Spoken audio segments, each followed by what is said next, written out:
Hello everyone, welcome back. In this video, let's see how we can create and maintain simple inventory management in Excel. To start with, we have the product details and then we have the opening stock, stock purchased during the period, stock sold during the period and closing stock, and also we have stock status under which we have safety stock details and reorder required decision. This template is absolutely free. If you are interested, you can download from the link provided in the description below. To start with, we have the product code, description of the product, and unit price. Then we have the opening stock, that we have the details of units and then total stock value. To calculate the total stock value, I multiplied the number of unit per price multiplied by number of units.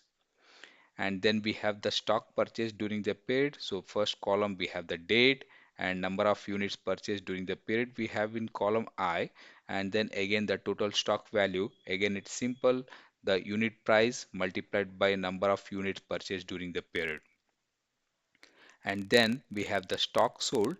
Again we have the date, then number of units sold during the period, and total stock value. Again this unit price multiplied by number of unit purchase, you get the total stock value.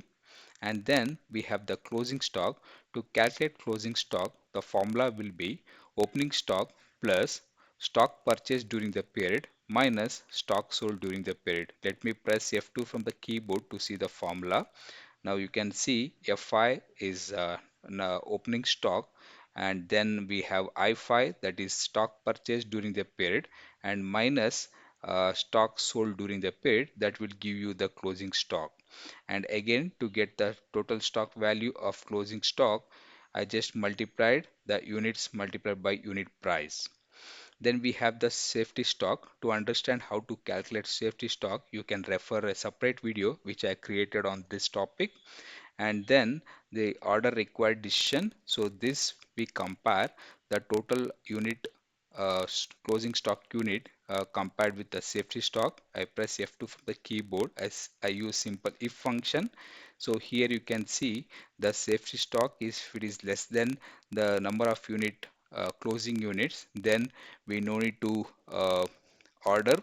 If it is more than, then we need to order. So for example, here safety stock is 400 but closing stock is 546. It means there is no need of ordering.